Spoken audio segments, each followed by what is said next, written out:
Shalom semuanya, perkenalkan kami dari kelompok 4, saya Joshua Immanuel, dan teman-teman saya, Agnes Monica, Fendi Reza, Hilda Fiona, Joshua Mario, dan Monica Yosefin.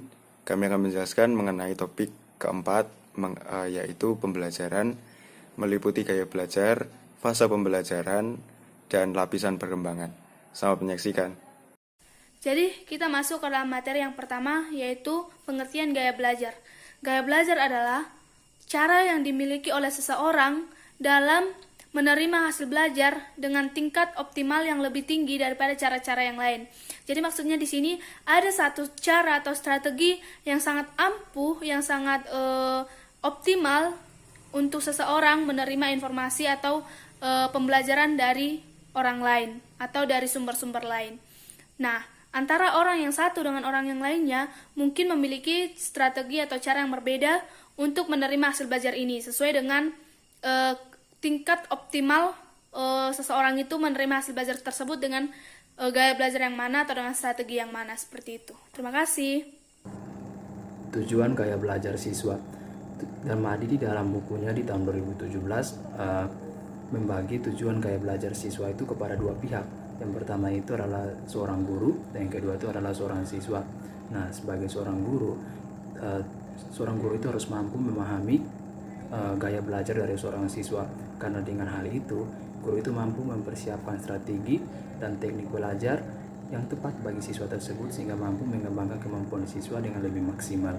Nah, sedangkan bagi seorang siswa, tujuan gaya belajar itu artinya bahwa siswa itu mampu mengenal kebutuhan belajar diri dia sendiri, sehingga siswa itu mampu menggunakan cara-cara tertentu atau teknik-teknik tertentu yang dikuasai oleh dirinya dan dipahami oleh dirinya dengan sangat baik, sehingga belajar itu menjadi satu proses belajar yang efektif. Pernah nggak ready? Pernah nggak ready? Macam-macam gaya belajar terbagi menjadi 3. Pertama, gaya belajar visual, kedua auditorial, dan ketiga kinestetik. Gaya belajar visual adalah gaya belajar yang menitik beratkan pada ketajaman penglihatan, di mana orang dengan gaya belajar ini harus diperlihatkan terlebih dahulu bukti-bukti konkret terhadap suatu informasi ataupun penjelasan, maka mereka akan baru paham dan juga percaya.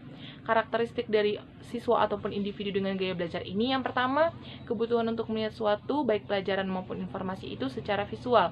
Tujuannya agar dapat mengetahui atau memahaminya, memiliki kepekaan yang kuat terhadap warna, memiliki pemahaman yang cukup terhadap hal-hal yang berbau artistik, mengalami kesulitan dalam berdialog secara langsung, terlalu reaktif terhadap suara, mengalami kesulitan dalam mengikuti anjuran secara lisan, serta seringkali salah dalam menginterpretasikan kata ataupun ucapan.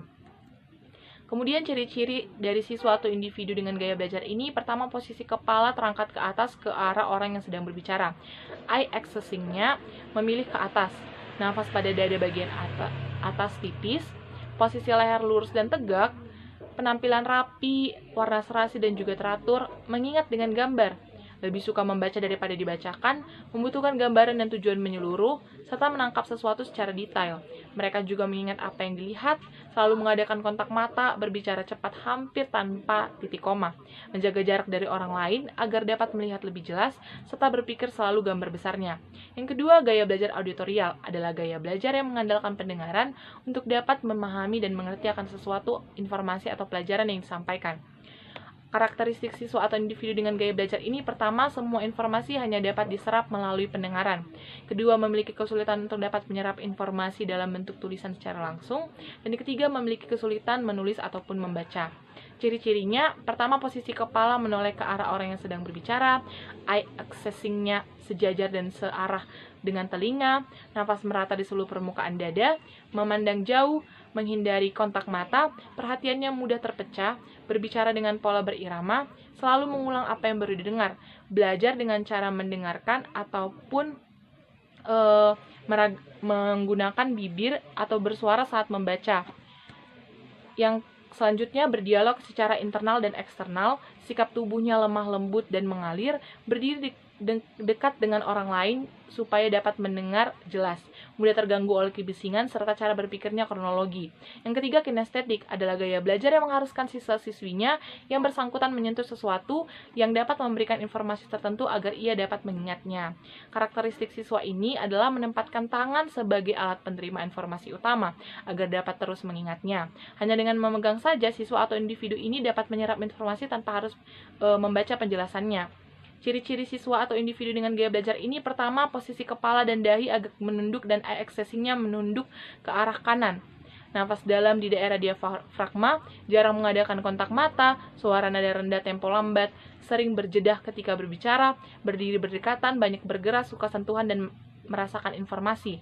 Dan mereka juga belajar dengan melakukan sesuatu, cenderung asosiasi dengan pengalaman sendiri, menunjuk tulisan saat membaca, menanggapi secara fisik, serta mudah terganggu oleh emosi sendiri. Jelaskan beragam pendekatan Kristiani dalam belajar. Dan 3. Alkitab mengajarkan tentang manusia dan tubuhnya.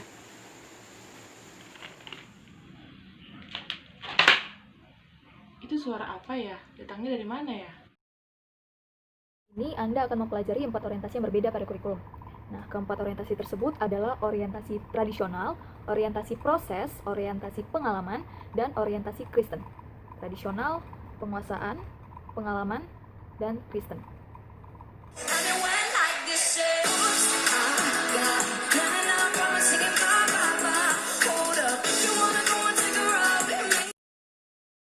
Manusia bergerak menggunakan otot dan sendi. Ada sendi pelana ini ya, ini sendi putar kepala,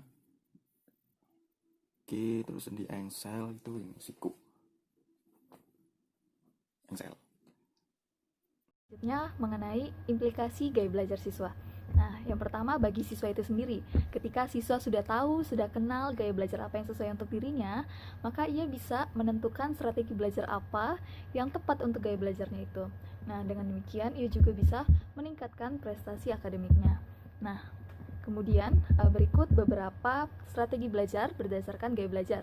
Yang pertama, untuk siswa visual bisa menggunakan materi-materi visual seperti gambar, peta, diagram, lalu bisa juga dengan menggunakan banyak warna pada buku-buku catatan mereka. Kemudian bisa juga menggunakan buku-buku berilustrasi dan mengungkapkan ide-ide dengan cara visual. Kemudian siswa gaya belajar auditori bisa terlibat aktif dalam diskusi, bisa dengan membaca bersuara dan ada penekanan-penekanan tertentu, bisa juga dengan belajar sambil mendengarkan musik, lalu diskusi, ya banyak-banyak diskusi secara verbal dan juga merekam materi pelajaran. Nah, sedangkan untuk siswa gaya belajar kinestetik bisa dengan belajar sambil mengeksplorasi lingkungan dan juga pakai gerakan-gerakan tertentu sebagai simbol pengingat.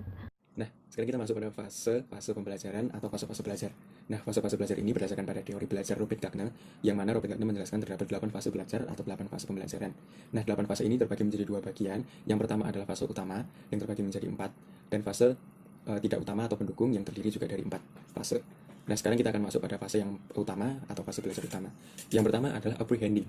Apprehending merupakan fase memperhatikan stimulus atau pemberian perhatian pada bagian-bagian esensial dari suatu proses belajar di mana siswa akan memahami dan mengerti arti dari esensial-esensial itu, informasi-informasi tersebut, dan siswa dapat menafsirkannya dengan berbagai cara.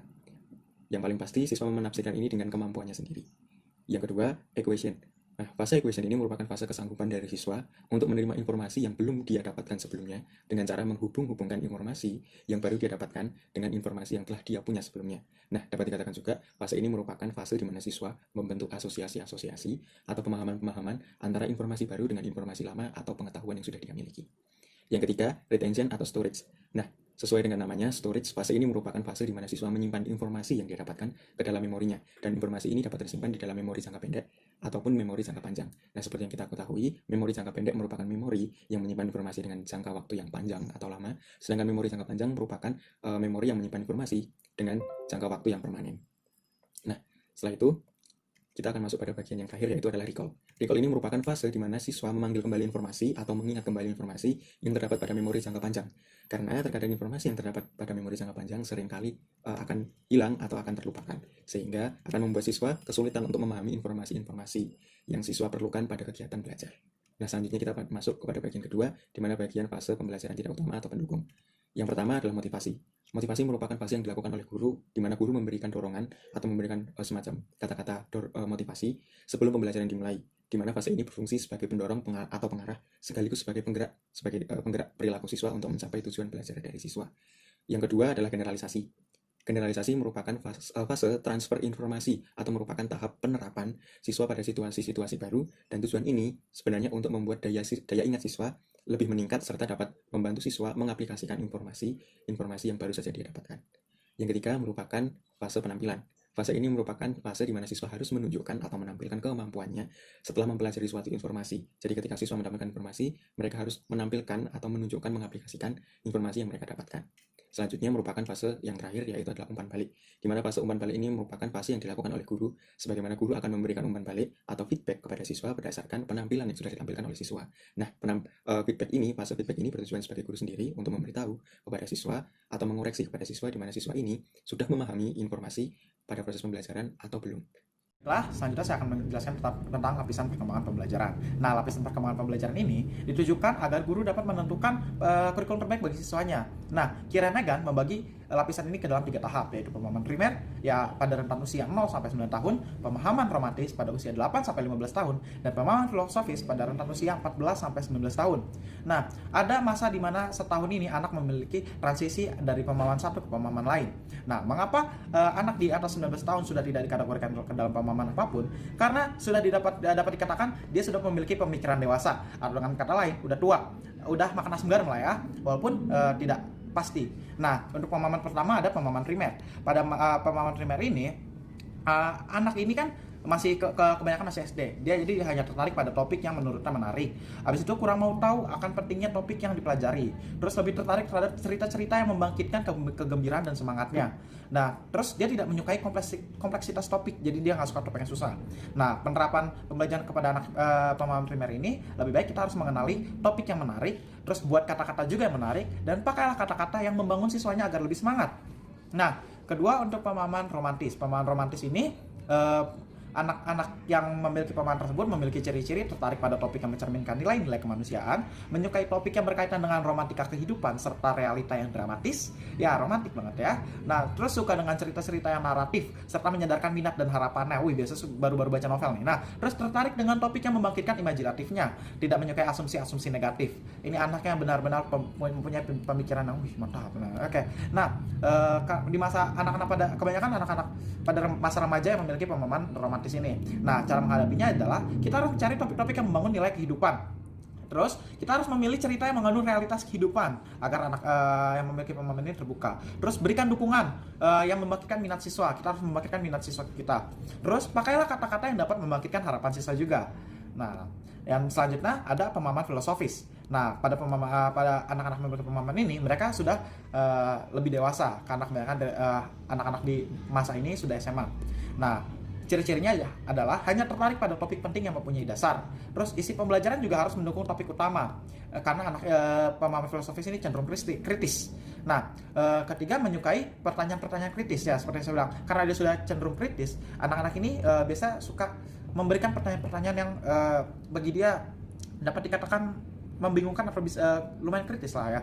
Nah, terus sangat sering ingin mencari tahu akan pandangan lain. Jadi anak ini sudah banyak belajar tentang worldview lain. Jadinya dia akan mencari pandangan-pandangan bukan dari sudut gurunya saja. Nah, terus sudah memiliki pandangan tersendiri ya, dia sudah bisa memilih pandangan apa yang menurutnya baik.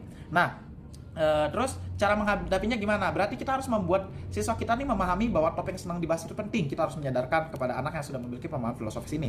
Terus buatlah isi pembelajaran dengan padat dan membangun pemikiran siswa. Kita harus membangun pemikiran mereka supaya mereka itu juga kritis namun tetap baik.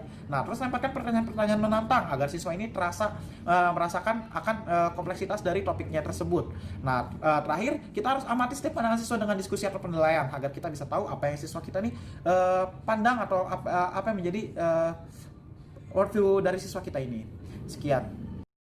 Nah, sekarang kita sampai di gaya belajar dalam wawasan Kristen Alkitabiah. Allah menciptakan kita segambar dan serupa dengan Dia. Allah menciptakan manusia sebagai image of God yang memiliki keunikan masing-masing dan juga akal pikiran. Sehingga kita diberikan kemampuan untuk mengembangkan akal pikiran kita tersebut. Kita mengembangkan akal pikiran kita tersebut dengan menggunakan gaya belajar yang sesuai dengan kita, dengan menggunakan strategi agar kita mengembangkan akal pikiran kita itu dengan lebih maksimal. Terima kasih atas kesempatan yang diberikan. Semoga informasi yang kami sampaikan dapat membantu semuanya. Sekali lagi terima kasih, Tuhan Yesus memberkati.